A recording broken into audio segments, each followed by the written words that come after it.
마용둥 사건. 마용둥은 1989년 1월 15일 후이족 가정에서 태어났어. 중학교를 졸업한 뒤 2007년 군대에 입대해 신장 위구르 자치구에서 전투복 생산 업무를 맡았어. 2년 복무 후 2009년 전역한 그는 고향으로 돌아가 광산에서 광부로 일하기 시작했어. 힘든 노동을 하며 6만 위안을 대출받아 작은 집을 마련했고 같은 동네에서 자란 란슈잉과 결혼했어. 란슈잉은 마용둥의 초등학교부터 중학교까지 동창이었고 두 사람은 연애 끝에 부부가 됐어.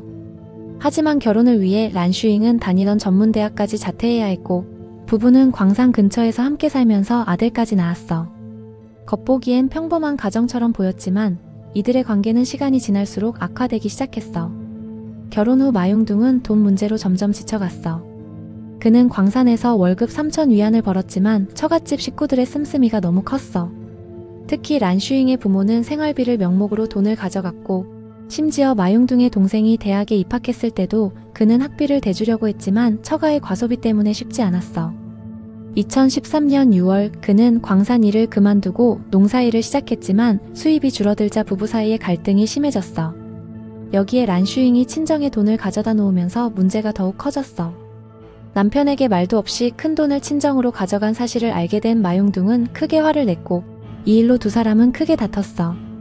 결국 란슈잉은 부모에게 도움을 요청했고 장인 란유부는 사위에게 돈을 갚지 않겠다고 선언했어. 두 사람은 직접 몸싸움을 벌이기까지 했고 란슈잉은 결국 친정으로 돌아갔어. 이후 처갓집과 시댁 간의 갈등이 계속되면서 부부의 사이는 돌이킬 수 없는 지경에 이르렀어. 란슈잉이 친정에 머물면서 마용둥은 점점 불안정한 상태가 됐어. 그는 아내를 다시 데려오려고 했지만 처가에서는 이를 허락하지 않았어. 결국 그는 촌장까지 찾아가 화해를 시도했지만 소용없었어. 란슈잉은 친정에서 살겠다며 이혼을 요구했고 심지어 아들도 데려가지 않았어. 2013년 10월 14일 마용둥은 처갓집에서 돈을 빌려 집을 보수하려 했지만 아내가 이를 비난하며 욕을 했어. 이후 마용둥과 아내는 또다시 말다툼을 벌였고 그는 격분해 아내의 뺨을 때렸어. 란슈잉은 즉시 아버지에게 전화를 걸어 도움을 요청했고 장인은 경찰에 신고했어. 공안이 집에 도착해 두 사람을 중재했지만 란슈잉은 화해를 거부했어. 결국 그녀의 부모는 딸을 친정으로 데려갔고 정식으로 이혼 소송을 하겠다고 선언했어. 마용둥은 충격을 받았고 깊은 분노와 절망에 빠졌어. 그리고 그는 복수를 결심했어. 같은 날 오후 5시 마용둥은 아내를 찾아간다고 부모에게 말한 뒤 처갓집으로 향했어. 그러나 그의 목적은 단순한 대화가 아니었어. 그는 이미 마음속으로 살인을 결심한 상태였어. 그날 밤 그는 처갓집에 몰래 침입해 잠들어 있던 란유부 일가족을 차례로 살해했어.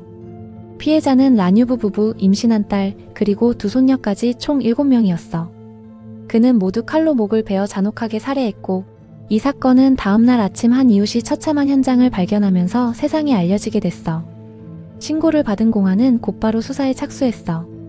마용둥이 사건 발생 직후 오토바이를 타고 떠난 것이 CCTV에 포착됐고 10월 18일 저녁 8시 30분 우충시 리통구 남문에서 마용둥이 체포됐어. 그는 순순히 범행을 자백했으며 법원은 1심과 2심 모두 그에게 사형을 선고했어. 마용둥은 항소하지 않았고 2014년 10월 16일 최고인민법원의 최종 심사를 거쳐 약물주사형으로 처형됐어. 이 사건은 중국 전역에 큰 충격을 주었고 여론의 분노를 샀어. 마용둥이 처형되었을 때 중국 사회는 그가 사형당한 것에 대해 긍정적인 반응을 보였어.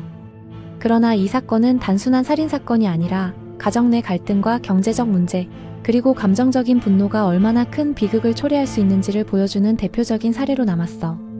현재 마용둥의 아들은 친가에서 양육하고 있으며 그의 가족들도 이 사건의 충격에서 완전히 벗어나지 못한 상태야.